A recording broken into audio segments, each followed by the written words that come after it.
Perfecto. Bien.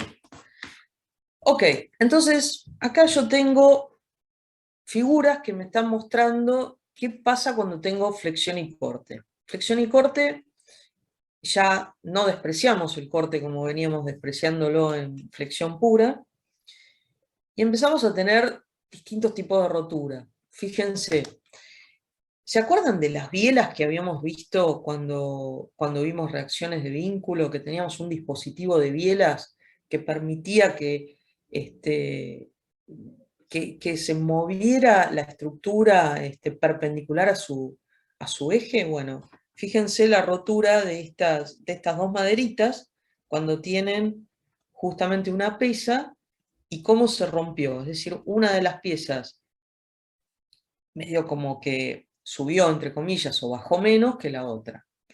Y acá tenemos roturas, por ejemplo, de una viga de hormigón. Estas roturas que tenemos acá son de flexión. Y acá tenemos una rotura con presión. Fíjense que está a 45 grados con respecto, más o menos a 45 grados, con respecto al eje de la pieza. Y acá tenemos unos tornillos o bulones, como los llamamos nosotros, rotos debido al corte. Y acá tenemos un ensayo de una viga a flexión. Esta viga tiene estas dos roturas distintas. ¿Sí? Fotitos alusivos. Como siempre, repasamos las hipótesis. Material homogéneo, principio de Saint-Venant, es decir, que estamos analizando las cosas, todo lo que pasa en las secciones alejadas a los puntos de aplicación de las cargas. La hipótesis de Bernoulli-Navier, que vamos a ver si sigue siendo válida en este caso, que dice que las secciones planas y perpendiculares al eje de la pieza, antes de la deformación, se mantienen planas y perpendiculares al eje de la viga después de la deformación. La linealidad mecánica, que tenemos una relación lineal entre cargas aplicadas y deslizamientos, o desplazamientos, perdón. La linealidad estática, que las cargas están aplicadas siempre en la posición original. La linealidad geométrica, que estamos con pequeños desplazamientos. Y acá un repaso un poco de todo lo que estuvimos viendo hasta ahora. Vimos la solicitación axial, cuando el esfuerzo normal es distinto de cero y todo lo demás es nulo. La flexión pura, cuando tenemos solamente momento flexor y es normal cuando tenemos en un solo eje y oblicuo en los dos. La compuesta, cuando tenemos axial y momento flexor, que puede ser también normal o oblicua. Y ahora vamos a ver la flexión transversal, o flexión desviada, o flexión y corte, como se conoce. La clase que viene vamos a ver torsión, y el último tema es pandeo. Acá en la flexión desviada, el corte va a ser distinto de cero. En la torsión, el momento en el eje Z, en el eje de la pieza, es distinto de cero. Y en el pandeo ya nos alejamos de la hipótesis de linealidad estática. Como siempre, en los problemas de resistencia son dos: uno de dimensionamiento, cuando buscamos una sección que permita cumplir con la función de la pieza, es decir, que no se te rompa y no se deforme más de lo admisible. O la verificación, cuando nos dan todos los datos y tenemos que verificar que esa pieza, para esas cargas, esas dimensiones y esa sección, no se rompa y no se deforme más de lo admisible. Bien, acá yo tengo la relación entre las tensiones y los esfuerzos internos que estuvimos viendo hasta ahora. Nosotros analizamos todo lo relacionado a las tensiones normales para una diferencial de área. Tenemos una ecuación de equilibrio que es el esfuerzo normal, es la integral de las tensiones normales por el diferencial de área. En este caso estamos considerando que no vamos a tener esfuerzo normal, y en ese caso obtenemos, cuando reemplazamos la tensión sigma, nos da que la integral de I por el diferencial de área es igual a 0. Y esto nos dice que el eje neutro está pasando por el baricentro. Cuando tomamos el momento en Y, que es igual a 0, terminamos llegando a la conclusión de que la curvatura se encuentra en el plano de momento. Todo esto lo vimos en flexión. Después analizamos que cuando M pasa por un eje principal, se trata de flexión pura normal. Hallamos la relación entre las tensiones y las deformaciones, las tensiones y el momento flexor. Llegamos a la conclusión que la tensión normal máxima en este caso es M sobre W, donde W es el módulo resistente. Y también llegamos a la conclusión que cuando el plano del momento no coincide con un eje principal, se trata de flexión oblicua. Por otro lado, también en este caso, lo que estamos haciendo es un repaso de flexión pura oblicua, que es cuando el momento no coincide con un eje principal, la descomponíamos en dos flexiones normales, MX y MI, descomponiendo el momento y planteando la tensión como una superposición de efectos. Hallamos también en la clase pasada el eje neutro, en la anterior también, y llegamos a la conclusión que en el caso de flexión pura oblicua, el eje neutro no es perpendicular al momento, como nos pasaba en flexión pura normal. Y podíamos hallar las tensiones en los puntos extremos de la pieza como A, B, C y D. Hasta acá repaso total, chicos. Después vimos flexión compuesta oblicua, donde calculábamos las tensiones como la superposición, ya no del efecto de la flexión oblicua solamente, sino también el efecto de la tensión debido al axil. Hablábamos de la excentricidad, que vimos para qué nos servía en la base que recién calculamos. Sacamos algunas definiciones nuevas, como el centro de presión, que es la intersección entre la recta de acción de la línea de fuerzas con el plano de la sección. La acción de la fuerza con el plano de la sección, perdón. Después definimos línea de fuerza como la recta que une el centro de presiones con el baricentro. Y el núcleo central, y el eje neutro, que es el eje neutro primero, que es el eje por donde tenemos las tensiones nulas, y también definimos el núcleo central, que era el área dentro del cual tenemos que ubicar el centro de presiones para que el diagrama de tensiones sea de un único signo. Hasta acá, repaso total. Ahora lo que queremos ver es si... perdón, fui muy rápido, ¿tienen alguna duda de lo que estuvimos viendo hasta ahora? Del repaso ultra rápido que hice.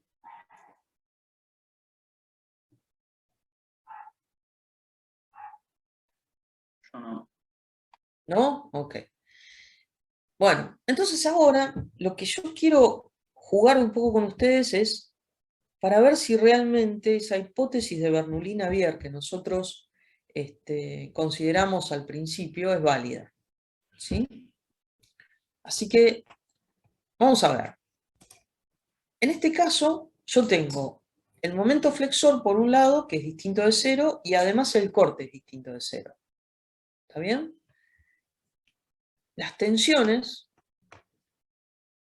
las podemos calcular como tienen una relación con las deformaciones por medio de las tensiones normales por el módulo de elasticidad o módulo de Young, y las tensiones tangenciales, como ustedes seguramente vieron ya con Carlos, están relacionadas con la distorsión, el ángulo de distorsión, multiplicado por el módulo de elasticidad transversal G. Y en la flexión transversal, nosotros, la verdad, es que las secciones no se van a mantener planas después de la deformación. Es decir, que las tensiones tau se van a distribuir de una manera que no es uniforme a lo largo de la barra, y entonces esa distorsión, ese ángulo de distorsión que va a aparecer debido a los tau, tampoco van a tener una distribución uniforme. Entonces, la primera conclusión es las secciones se alabean. Yo acá tengo una foto donde ven un diagrama, ven un ensayo a flexión de esta viga de madera, y fíjense lo que le está pasando a esta sección rectangular que tenemos acá. La verdad que es verdad que se alabea, pero este alabeo no influye sensiblemente sobre las tensiones normales. Y vamos a ver, y vamos a analizar qué pasa, por ejemplo, cuando Q es constante. Cuando Q es constante tenemos, como siempre, la tensión normal en X es el cociente entre el momento dividido el momento de inercia, multiplicado por la distancia a la fibra que estoy analizando, y para la distancia máxima es el cociente entre el momento flexor y el módulo resistente. Y en este caso, como el corte es constante, podemos decir que estas ecuaciones son exactas, totalmente exactas. Y entonces el alabeo de las secciones van a ser todas iguales. Al ser el alabeo de la sección todas iguales, como por ejemplo vemos en esta figura, que yo la dibujé cada una de las secciones como un cuadradito, fíjense, cuando esta carga que está en esta viga que está empotrada, actúa, cada una de estas secciones sí se va a ir deformando de la misma forma que se va a ir alabeando, pero se van a alabear de la misma manera. Entonces, en una sección, por ejemplo, a una distancia I del eje neutro, voy a tener las secciones A y B, y lo que le va a pasar, esta sección, yo la estoy cortando acá, esas dos secciones que tengo, la sección A y la sección B, que sería, por ejemplo, en este punto y en este punto, cuando se alabean, al hacer el alabeo igual, voy a tener que esta línea de eje neutro se va a seguir manteniendo. Entonces, y esa distancia entre A y A', A siendo la posición original y A' la sección alabeada, y B y B' van a ser iguales. Entonces voy a tener el mismo alargamiento de la fibra. ¿Me siguen más o menos lo que les estoy planteando?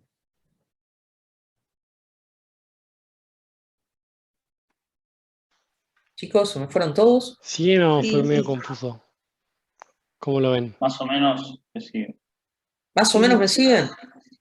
Es decir, la moraleja acá es, si yo tengo un corte que es constante, lo que me va a terminar pasando es, sí, va a existir un alabeo, eso no lo puedo negar, porque en el fondo, fíjense cómo se me va a deformar la sección. Pero como esta deformación va a ser la misma, sección a sección, siempre alejada de los puntos sensibles, acuérdense que estoy analizando esta parte de acá, ¿sí? Ese alabeo lo que hace es, cada una de las, se va a estirar lo mismo en cada una de las fibras. Deformada, alabeada, pero se va a mantener la misma distancia entre las fibras. Entonces yo puedo decir, en ese caso, que el alargamiento de las fibras es exactamente el mismo. Entonces, ese alabeo que existe en las fibras no va a influir sobre esas tensiones normales. ¿Hasta ahí estamos? El próximo, ¿sí? El próximo paso es, ¿qué pasa cuando Q ya no es constante? Cuando Q ya no es constante, yo ahora voy a tener, ya no voy a poder decir que estas ecuaciones que yo estoy teniendo son exactas. Estas ecuaciones en realidad me van a terminar generando un error en las tensiones normales del orden de la relación entre la altura de la sección y la longitud de la barra. Y como en realidad estamos en una teoría de barras, es decir, donde esa sección, esa altura de sección, es mucho menor que esa longitud de la barra, es decir, que la relación entre las dos es mucho menor que 1, yo puedo decir que esa distorsión es mucho menor que la curvatura de la barra. Entonces, voy a poder decir que ese error es muy pequeño. Entonces, si bien se me va a alargar la sección, y ya no puedo decir que no existe un error, al ser un error tan pequeño, nosotros los ingenieros nos gusta esto, porque podemos admitir de nuevo la hipótesis de Bernoulli-Navier cuando tenemos la flexión transversal, flexión desviada o flexión y corte, como quieran llamarla. ¿Sí? Entonces, la moraleja es que tenemos un error, tenemos un alabeo de la sección, pero podemos admitir la hipótesis de Bernoulli-Navier, es decir, que podemos decir que las secciones planas se mantienen planas luego de la deformación. ¿Sí? ¿Más o menos me siguieron? Sí. Sí. ¿Sí? ¿Va a haber algún ejercicio donde, por alguna casualidad de la vida, No, no ustedes se no la van a admita? ver. Ustedes no la van a ver. No la van a ver porque en todos los ejercicios que ustedes tienen están aplicando la teoría de barras. ¿Sí? Es decir, que H dividido L va a ser mucho menor que 1. ¿Está bien? Está bien. Bien. Entonces, acá tenemos que ser conscientes de que en este caso nosotros tenemos tensiones normales. Pero además de las tensiones normales aparecidas debido a la flexión que nosotros conocemos y analizamos en flexión pura y en flexión compuesta y demás, además existen estas tensiones en las secciones longitudinales de la barra. El tema es que cuando tenemos un corte variable, me van a ir presionando las capas de la viga, a pesar de que estas son muy pequeñas. Es decir, voy a poner un dibujito. ¿Okay? Yo tengo la viga y esta viga está flexionada. ¿Está bien? ¿Qué pasa si ustedes ponen un montón de hojas de papel una arriba de la otra y le generan una flexión? ¿Qué le va a pasar a las hojas?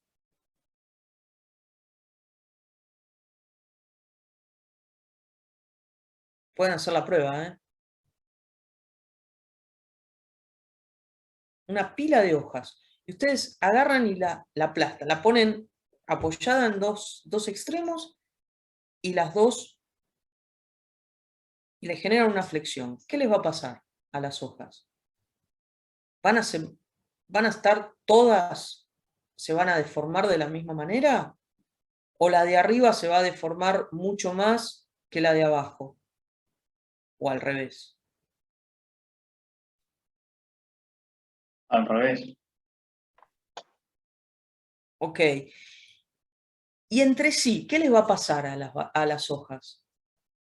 ¿Van a mantenerse todas compactas o es como que la de arriba va a tener una curvatura y la de abajo va a tener otra?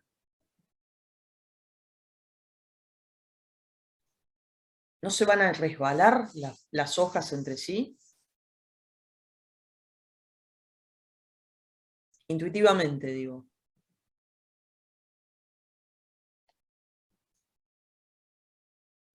Sí, no van a tender a moverse, ¿no? Van a tender a resbalarse entre sí. Bueno, fíjate, acá yo tengo la viga que está flexionada, acá yo voy a tener esfuerzos de compresión arriba y esfuerzos de tracción abajo, ¿sí? Como en las hojas. Entonces, el diagrama de características que voy a tener en este caso es una fuerza aplicada en el centro, una barra simplemente apoyada, voy a tener un diagrama de corte constante de un signo por la mitad, negativo y positivo en la segunda mitad, y voy a tener un diagrama de momentos triangular. Nada nuevo hasta ahí. Veamos qué pasa. Si yo agarro y pongo las hojas de papel que yo les decía, o en este caso, que son un montón de hojitas de planchuelas una arriba de la otra, de goma, ¿sí? Y le genero esta compresión, se van a empezar a deformar de esta forma, que es igual que lo que les pasa a ustedes con la hoja de papel. Y fíjense que acá aparecen como dientitos, y esto tiende como a resbalar una sección de la otra, ¿no es cierto? ¿Sí? ¿Lo ven? Sí. Ese Sí, sí, sí. resbalamiento está dado justamente por esas tensiones longitudinales en la barra. Entonces, si agarro y analizo, por ejemplo, este pequeño diferencial de Z a lo largo de la longitud de la viga, yo me encuentro con que tengo un corte que es constante, que es el Q, acá tengo el otro corte, pero ¿qué me pasa en el momento? En el momento, en la sección de la izquierda, tengo un momento M, y en la sección de la derecha tengo un momento M positivo, pero además tengo un diferencial de M, porque me corrí un diferencial de Z. Ahí estamos de acuerdo, ¿no? Sí. ¿Sí? ¿Qué le pasa a las tensiones ahora? Fíjate, en la sección de la izquierda yo tengo la tensión debido al momento M. Y en la derecha voy a tener la tensión M más un diferencial de tensión M. Es decir, que voy a tener un diagrama de tensiones y una tensión un poquitito más grande en la sección de la derecha que en la de la izquierda. ¿Sí? Sí. ¿Lo ven? Sí, Si sí. no, vamos para atrás un cachitín, ¿eh? No hay ningún problema. No se ven. ¿Se ve? Ok. Entonces, si yo analizo ahora la sección de ancho B, ya no la diferencia, una de esas secciones, voy a tener para una distancia I con respecto al eje neutro, voy a tener un área que la llamo A sub S, donde yo puedo analizar cuáles son el volumen de tensiones que yo tengo ahí arriba. ¿Sí? Si aíslo ese A sub S, como por ejemplo en este volumen que yo tengo la sección esta A sub S, donde tengo el ancho B, y tengo las dos secciones analizadas, separadas por diferencial de Z. Fíjate, voy a tener una resultante de la izquierda, que yo la llamé NS, y una resultante que va a ser igual a ¿qué cosa? A la integral entre 0 y A sub S de la integral de diferencial de área. Definición de esfuerzo normal. ¿Me siguieron?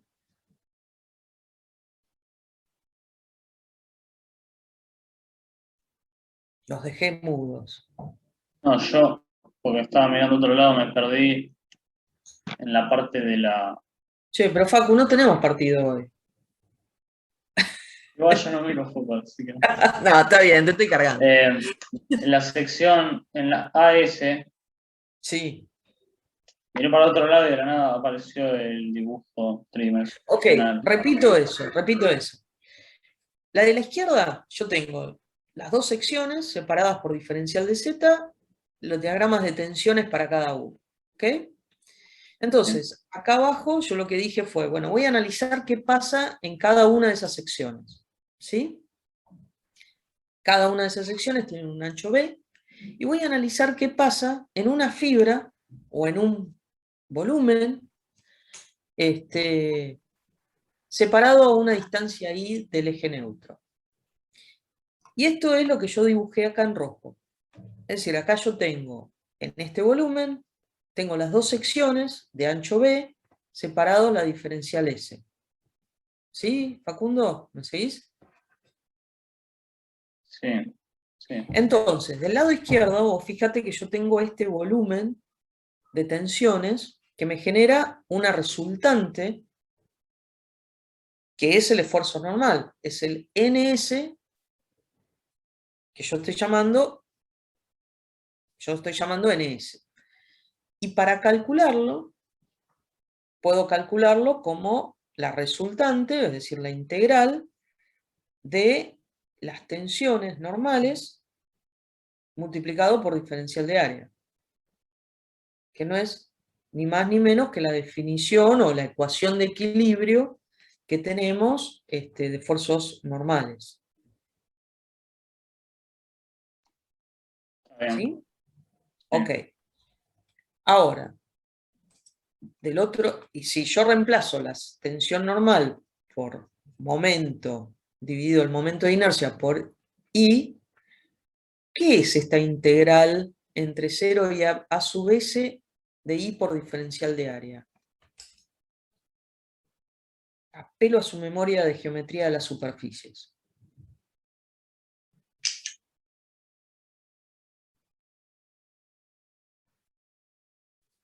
¿Alguno se acuerda? ¿El momento estático? El momento estático. Correcto. Exactamente.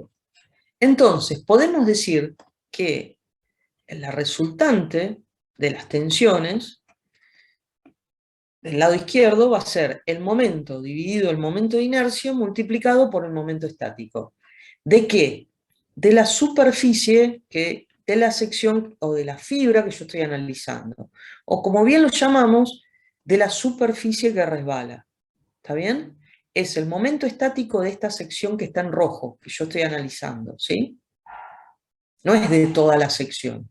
El momento de inercia sí es de toda la sección, porque yo acá estoy reemplazando, ¿qué cosa? La tensión, que es la tensión debido a la flexión, que es el momento dividido el momento de inercia de toda la sección por la distancia a la fibra que yo estoy analizando. Entonces, ojo con eso, ¿eh?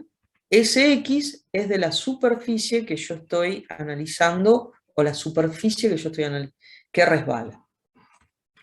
¿Sí? Ahora, ¿qué pasa en la fibra o en la sección separada por diferencial de Z? En ese punto, yo tengo, ya no es NS solamente, sino que tengo NS más diferencial de NS debido a este diferencial de tensiones normales que me apareció por el diagrama de momentos. ¿Se acuerdan? ¿Sí? Sí, sí. Bien, en este caso la ecuación de equilibrio va a ser n más diferencial de ns es la integral de ¿qué cosa? De sigma más diferencial de sigma por diferencial de área. Si reemplazo, me va a dar que es n más n por diferencial más diferencial de ns va a ser igual al momento más la diferencial de momento dividido el momento de inercia multiplicado por ¿qué?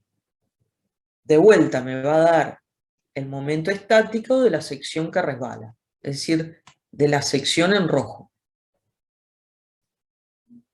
¿Sí? Sí. Si yo planteo el equilibrio entre las dos secciones, fíjense, planteo equilibrio de fuerzas, va a terminar dándome la ecuación que diferencial de ns es igual a la de diferencial del momento dividido el momento de inercia por el momento estático de la sección que resbala. ¿Sí? Y me queda como ecuación una fuerza resultante que es diferencial de NS. Entonces yo diría, Houston, we have a problem, ¿no es cierto? Porque como estamos en estática, todo tiene que estar equilibrado. Lo único que puede equilibrar a ese diferencial de NS son tensiones o una resultante de fuerzas debido a tensiones tangenciales que aparecen justamente entre cada una de esas fibras, entre la fibra que resbala y la fibra inferior, que son esas tau. ¿Me siguieron? Es medio rebuscado, pero ¿me siguen hasta acá? Sí. Sí.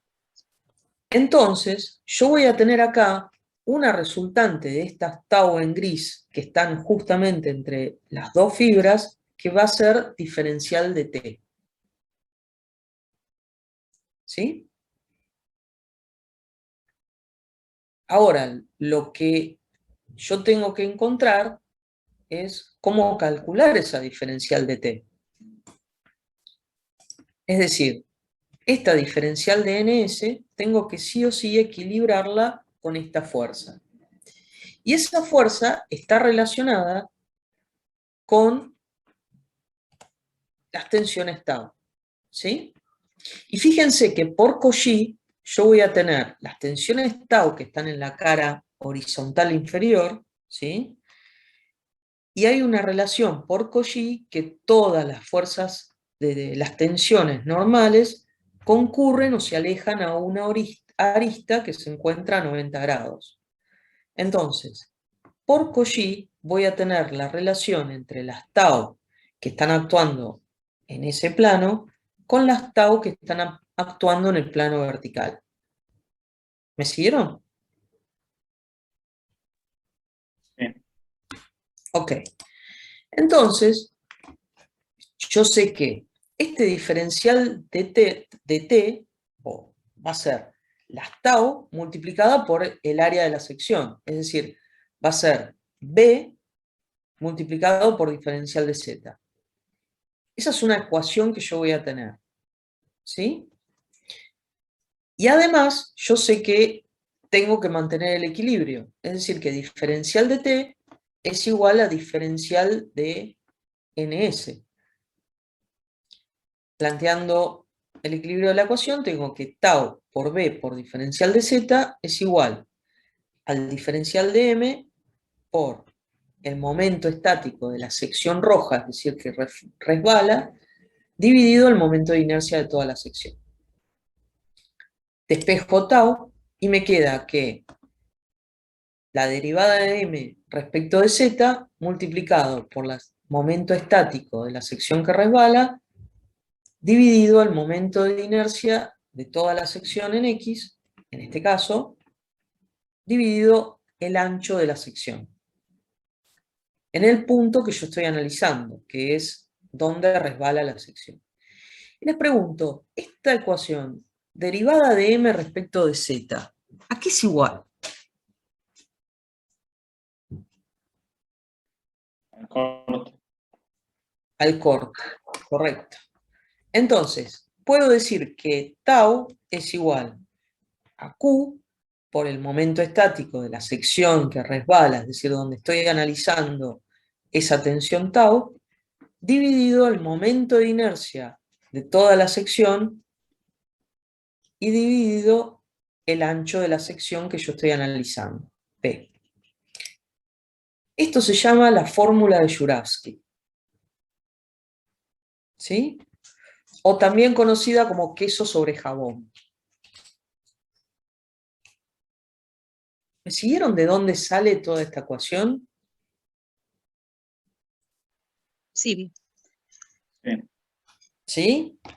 Ok, porque esta es la fórmula que nosotros vamos a usar y que realmente es importante que entendamos cada uno de los términos que estamos utilizando, ¿sí? Vamos a analizar, uy, esto no me quedó muy bien, pero vamos a a ver cómo Spoiler. es la distribución. ¿Cómo? Un spoiler, Sí, básicamente. un spoiler. ¿Cómo es la distribución de tensiones tau? Acá tengo la ecuación, cada uno de los términos. Tau es la tensión tangencial de trabajo en la fibra que estoy analizando. Q es el corte en la sección que estoy analizando de la barra.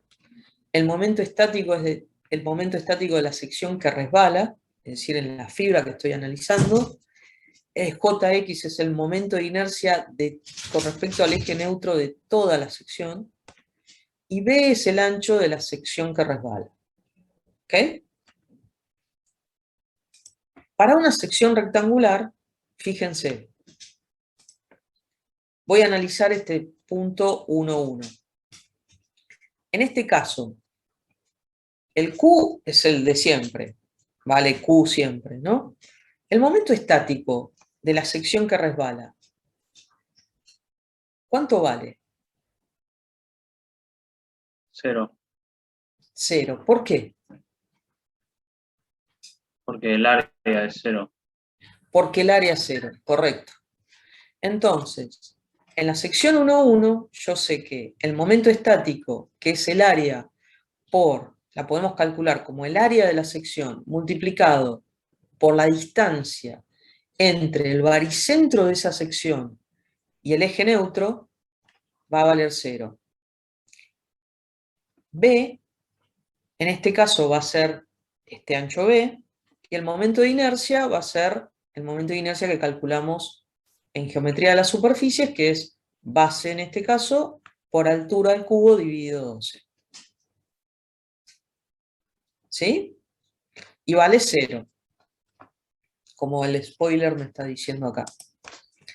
Tau es igual a 0. Vamos a una sección 2, que esté a una distancia I cualquiera. Ahí la sección que resbala es esta que estoy marcando en rojo. Voy a tener que el momento estático es el área multiplicado por la distancia del baricentro al eje neutro. Yo acá les planteé que es el área a su vez es B por H sobre 2 menos I, es esta distancia, y el baricentro es a la mitad de esta distancia que acabamos de calcular. Es un medio multiplicado por H sobre 2 menos I, más, ¿qué cosa? Esta I, distancia. Cuando yo despejo me queda esta bella y hermosa ecuación, que es B sobre 2 por H cuadrado sobre 4 menos I sub I al cuadrado. El momento de inercia, fíjense que es igual que en la otra sección, B por H al cubo sobre 12, y en este caso, B es el ancho de la sección que resbala, igual que antes, porque la sección es de la misma constante a lo largo de I. En este caso, si calculamos el tau es igual a 6 por Q por H al cuadrado sobre 4 menos I al cuadrado dividido B por H cubo. Y tenemos una distribución que nos está diciendo esta fórmula, que es una cuadrática. Entonces podría llegar a trazar, sabiendo que además la sección es simétrica, que voy a tener una parábola con una tensión máximo coincidente con el eje neutro. ¿Qué podemos calcular? Vamos a calcular la sección 3. En ese caso, la sección que resbala es la mitad del rectángulo, y tengo que el momento estático es igual a B sobre 2 multiplicado por H al cuadrado sobre 4 menos I al cuadrado, y en este caso es 0, entonces nos da que es B por H al cuadrado sobre 8, y el momento de inercia de toda la sección, como siempre, es B por H al cubo sobre 12, el B en esta sección roja es B, y voy a tener una tensión máxima que es 3 por Q dividido 2 por B por H, por el área. ¿Me siguieron hasta ahí? Sí. ¿O los perdí en Sí, el sí. camino? No, se entiende. Yo tengo una duda, pero porque quiero imaginarme algo. Diga. Acá tenemos la sección rectangular, donde los esfuerzos normales serían salientes o entrantes a la pantalla. Sí. Y si yo me quiero imaginar un vector que me indique la tensión tangencial, ¿en qué dirección, sentido estaría? Voy para atrás, ¿eh? Sí, yo quería imaginármelo acá. Fíjate acá. Sí, O Las sea, tensiones normales. justamente como Claro. vos lo que tenés que equilibrar es la tensión normal, estaría en el mismo sentido, pero misma en distintos dirección. planos, claro, exactamente. Bien. O sea, Y eso se debe. no es perpendicular a la cara, es paralelo a la cara inferior, por así decirlo. Listo. ¿Sí? Está en un plano paralelo al que vos, donde tenés la resultante diferencial de NS. Si es eso lo que estás preguntando. Sí, me había olvidado del DT. Yo me Ok. acordaba de las líneas tau. Y estaba pensando en eso. Ok. ¿Hasta acá estamos? Porque esto es cómo vamos a estar aplicando esta fórmula, ¿sí? ¿Sí? Sí, sí. Paso a la otra que no es tan directa. Acá yo tengo una sección tubular de ancho B, altura H y un espesor en toda la sección que vale E. ¿Sí? En realidad, lo que vamos a resolver ahora es lo mismo digamos, la distribución de taos va a ser digamos, es igual a un perfil doble T. Voy a obviar el de arriba de todo porque ya sabemos que vale 0, ¿no? Voy a trazar una sección 1,1 que está justo el espesor E por debajo del nivel superior, ¿sí? Y acá voy a tener mi sección que resbala. En esa sección 1,1 yo voy a tener un momento estático de esa sección que resbala, que es esa área chiquitita por la distancia de ese baricentro con respecto al eje neutro, igual que siempre.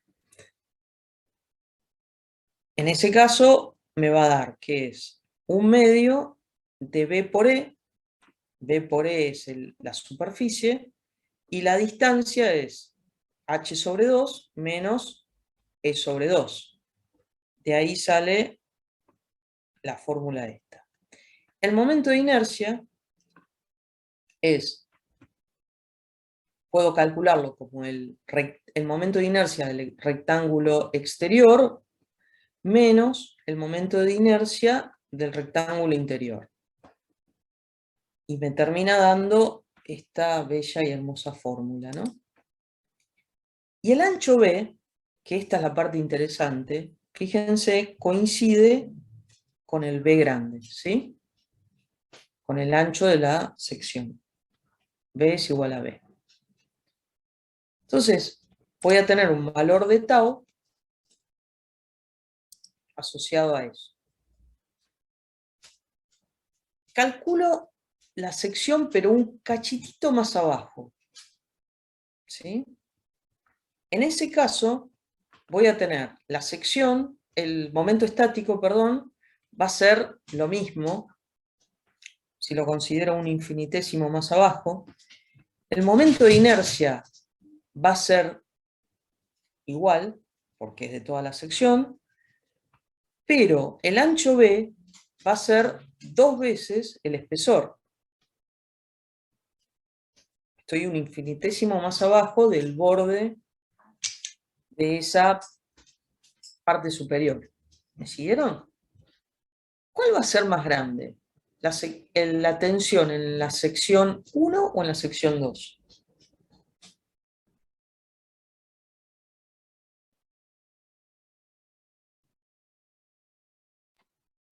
la tensión en la sección 2. En la sección 2. ¿Va a ser un poquito más grande o mucho más grande? Mucho más grande. Mucho más grande, porque justamente este B es mucho más chico que este B de la sección 1. ¿Lo ves? Gisela.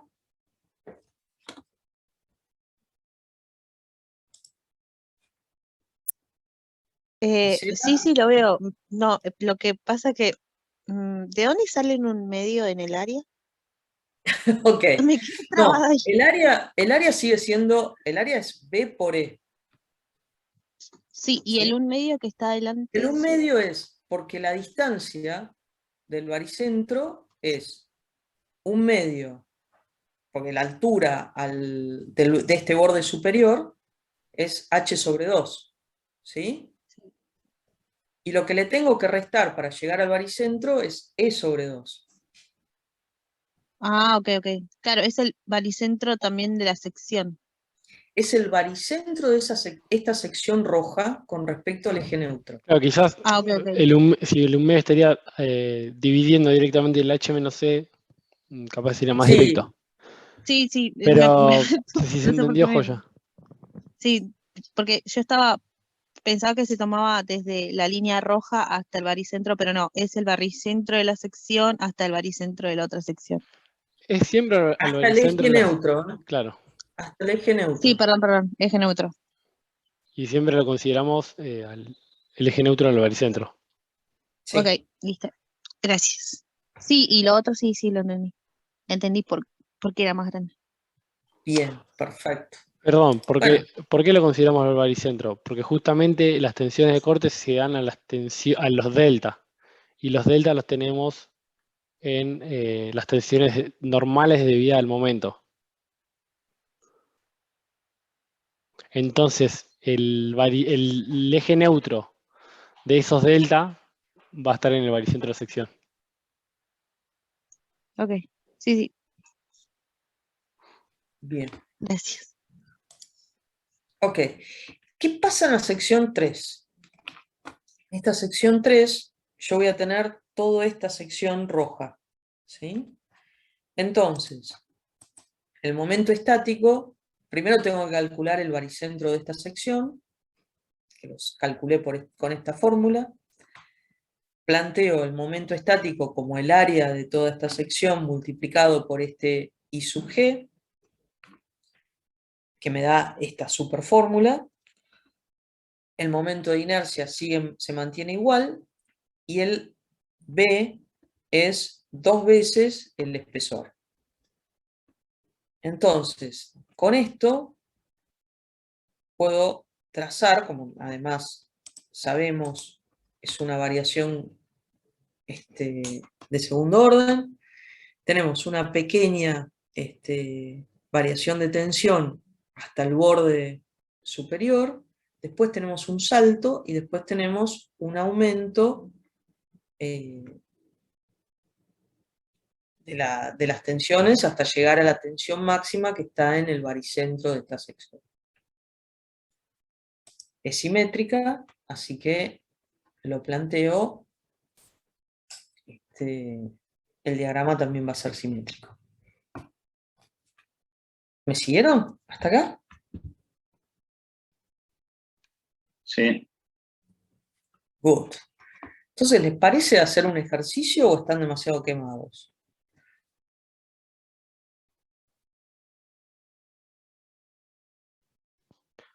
Uy, no me contestaron nada. Eligen ustedes, chicos. Eligen ustedes, yo los sigo, ¿eh? Intentemos hacerlo, digo yo. Sí, Dale. por mí Cualquier cosa lo también. repasan la clase que viene, ¿ok? Ya ahí te estoy tirando una... La bomba. Sí. Bueno, les cuento. Yo acá tengo un problema.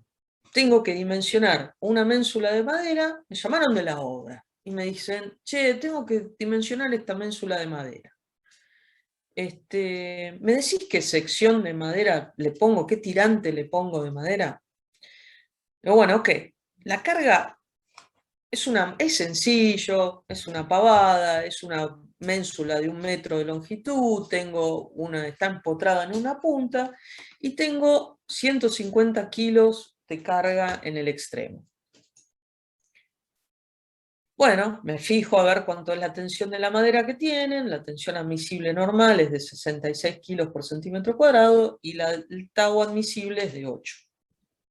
Bueno, ¿qué hacemos? Trazo el diagrama de corte, trazo el diagrama de momentos, que es archiconocido por todos, y mencionamos a flexión. Agarramos la tensión máxima, es 6 veces el momento flexor en X dividido B por H al cuadrado. Eso tiene que ser menor o igual a la tensión admisible. Me da que B por H al cuadrado es mayor o igual a 6mx dividido sigma máximo, sigma admisible, perdón. Digo, bueno, ok, me voy a fijar a ver en la tabla de los tirantes, a ver de la tirantería, a ver qué puedo conseguir. Me fijo, acá me está dando en pulgadas, porque todo lo que es madera se vende en pulgadas, está traducido en milímetros, los valores cepillados. Ok, me fijo, adopto un tirante de 3 pulgadas de ancho, es decir, de 7,5 centímetros, y me fijo a ver qué es lo que hay en venta. La altura me da que tiene que ser mayor o igual que 13,5. Entonces adopto un tirante de 3 por 6 pulgadas. 3 pulgadas por 6 pulgadas. Les mando el dato, digo, buenísimo, bárbaro, tenemos esto, vamos a verificar el corte. En este caso tenemos una tensión máxima de 53,33, que es la tensión de trabajo. Verifico el corte, digo, el tau máximo es 3 por Q dividido 2BH, que lo vimos recién, menor o igual que el tau máximo, tau admisible, perdón. Me da que es 2 kilos por centímetro cuadrado, eso es menor o igual que el admisible. Perfecto, verifica. Les digo, chicos, usen un tirante de 3 por 6. Buenísimo, se los mando, todos contentos, verifica, estamos bien. Al rato me llaman. ¿Sabes qué? No tengo un tirante de 3 por 6. ¿Puedo poner uno solo tengo de 3 por 3? ¿No? ¿Puedo poner uno arriba del otro? ¿Ustedes qué opinan?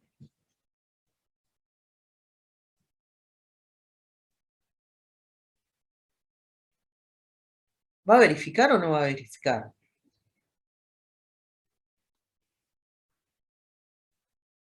Algo me dice que no, pero tengo que estar Ok. equivocado. Bien, bien. ¿Vos qué decís, Isela? También está dudoso. ¿Está dudosa? Bueno, sí o no. Sí. Y ahora No, vemos. ¿No? Ok. Bueno, ahora la pregunta es ¿por qué no verifica? Así que vamos a chequearlo. Verificamos a la flexión. Tengo estas dos maderas, que tengo una arriba de la otra, ¿van a trabajar como si fuese un único tirante o van a trabajar independientemente?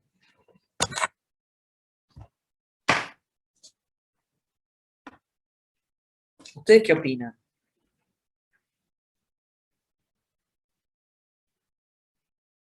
independientemente, ¿no? Independientemente, porque no hay nada que las esté uniendo entre sí. Entonces, yo voy a decir que como son iguales, fíjense, las dos son exactamente iguales, de mi diagrama de momentos, yo voy a considerar que cada una de esas barras va a tomar la mitad del momento. Va a tomar m sobre 2. Entonces, la tensión máxima va a ser 6 por ese mx dividido el b por h cuadrado. En este caso es 6 ya por 7500 dividido 7,5 al cubo. Porque son cuadrados, 7,5 al cubo. Eso me da una tensión de 107 kilos por centímetro cuadrado. Cosa que no verifica. De todas maneras, vamos a verificar la tensión tau. Y vamos a dibujar los diagramas de tensiones normales. Lo que esto te dice es que vos tenés los dos tirantes, uno arriba del otro, y que cada uno de estos tirantes absorben un tau máximo de 107 kilos por centímetro cuadrado. Y esta es la forma en que se distribuyen las tensiones en cada una de los tirantes. Verifico al corte, el tau máximo es 3 por Q dividido 2BH, en este caso el Q es la mitad, 3 por 75, dividido 2 por 7,5, 7,5, me da exactamente lo mismo, 2 kilos por centímetro cuadrado. Si bien verifica el corte, no me verifica la flexión, por ende, no verifica. Llamo y le digo, chicos, esto no verifica, así que no hagan esta chanchada, vayan, tenemos que hacer que esto funcione como una única pieza. ¿Cómo se les ocurre a ustedes que podemos hacer eso?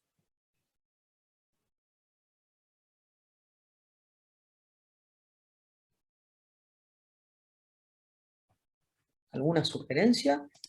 Vinculándolas entre sí. Vinculándolas entre sí. ¿Cómo podríamos vincular las dos piezas entre sí?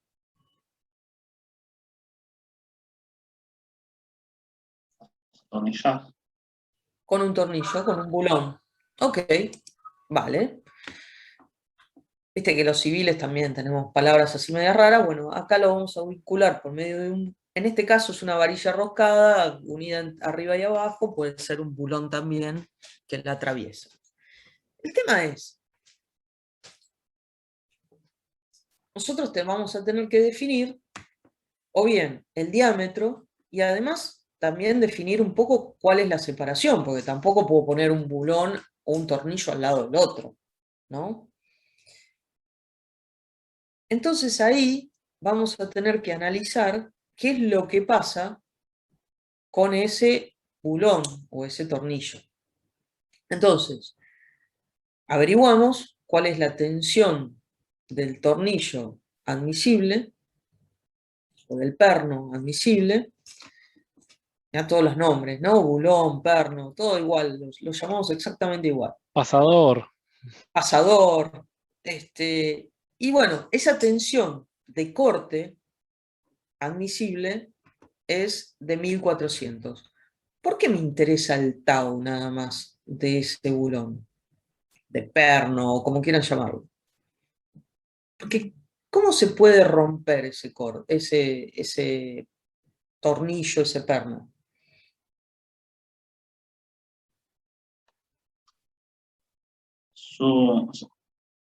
Por un esfuerzo de corte se puede romper, pero su esfuerzo de corte en la madera sería uno normal. Pero, ¿dónde se les ocurre a ustedes que se puede llegar a romper ese tornillo? En el medio. En el medio. Más que en el medio, en este caso sí es el medio, pero es donde tenés las dos secciones que vos estás uniendo. ¿Se acuerdan de ese diferencial T que habíamos calculado? Sí. Bueno, ese diferencial T, o la resultante T, en realidad, es la que nos puede generar la rotura de este pasador, ¿sí? Y eso es lo que vamos a tener que verificar, o vamos a tener que asegurarnos de que no pase. Ya ahora no me agarraron, entonces agarro y llamo a la obra y les digo, muchachos, díganme, ¿qué diámetros tienen de estas varillas, de estos pasadores? Me dicen, tenemos un pasador del 6 milímetros. Ok, bueno, bárbaro. Entonces, con ese dato voy a definirles cuál es la separación que podemos usar. Entonces ahora, si quiero verificar la ménsula de flexión, vuelvo a hacer el mismo cálculo que hice al principio, donde el momento es el momento total y la altura es la altura total de la sección. Entonces, ahora nuevamente me da 53,33 y me verifica a la flexión.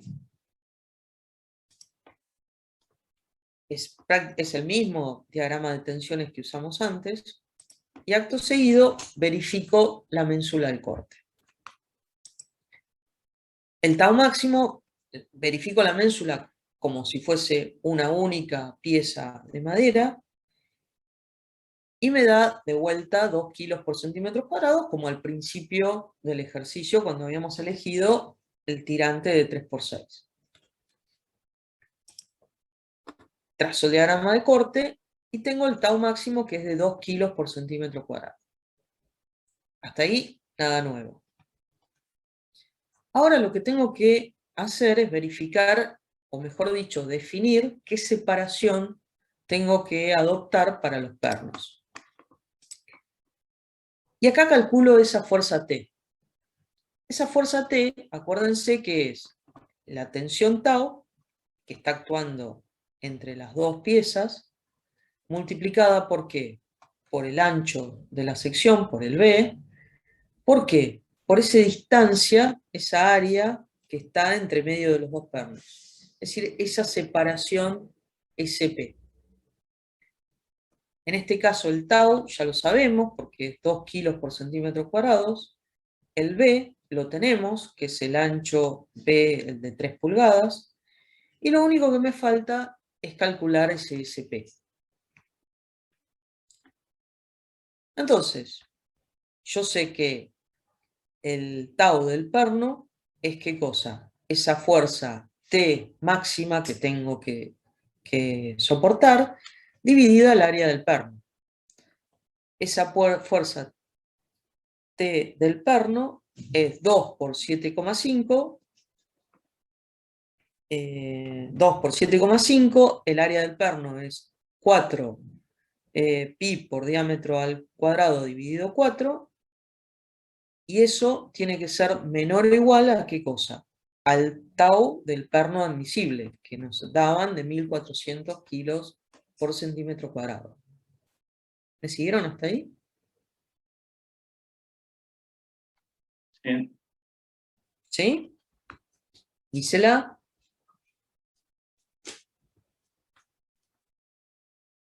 Uy, se me fue. Me perdí un poco, pero Ok. ¿Dónde te perdiste? Hasta acá, verificación ménsula corte, estamos todo bien, ¿no? sí. Ok, entonces volvemos al dimensionamiento de pernos. Yo tengo que asegurarme que la fuerza que me aparece... ¿Cómo hago? ¿Cómo hago para dibujar acá? Acá. La fuerza que me aparece acá, ¿sí? ¿Está bien? La fuerza que me aparece en esta sección. sí.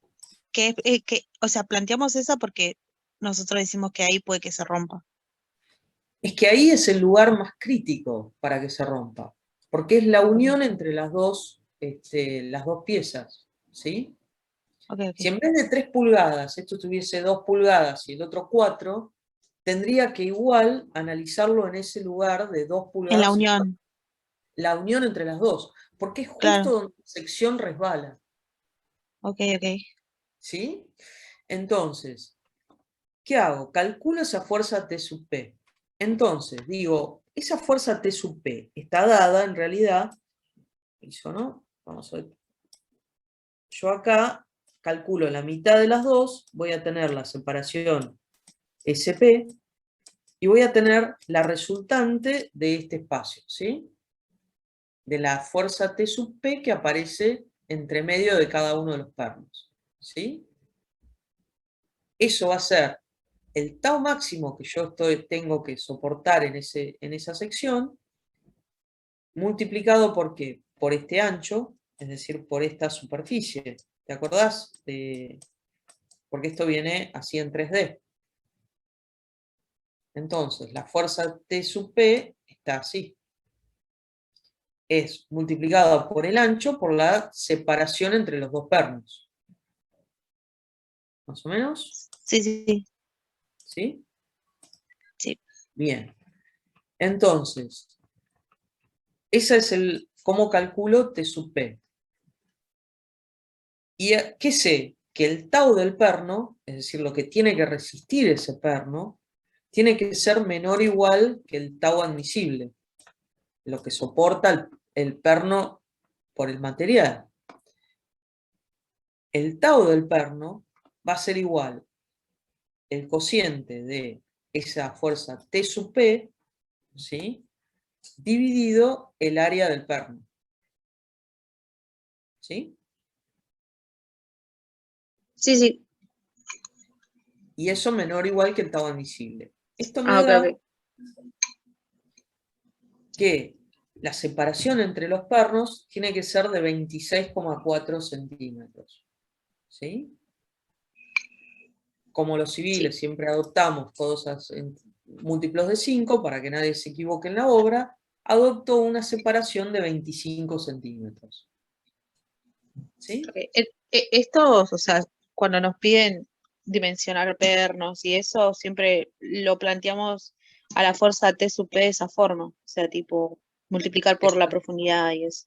Ok, ok. Sí, sí, sí. ¿Está? Adopto el perno de 25 centímetros. La separación del pernos entre pernos de 25 centímetros, a pesar de que, bueno, en este caso el corte es constante, no tengo ningún problema. Si tuviese un corte que es variable, en ese caso, y una viga muy, muy larga, y quiero asegurarme de que quisiera ahorrar un poco, podría dividir los sectores con la separación. Eso es como una especie de ahorro que puedo tener en el material si amerita, ¿no? Entonces, fíjate, acá tenés un perno, otro perno, otro perno. Acá sería, viéndolo desde abajo, el tirante inferior. Tengo TP que está actuando acá sobre el perno que yo estoy analizando y la separación de los pernos, ¿sí? Esta es la superficie que adopta o que cubre, o que, mejor dicho, la superficie que yo estoy calculando como resultante de esa T sub P. Uy, se me fue.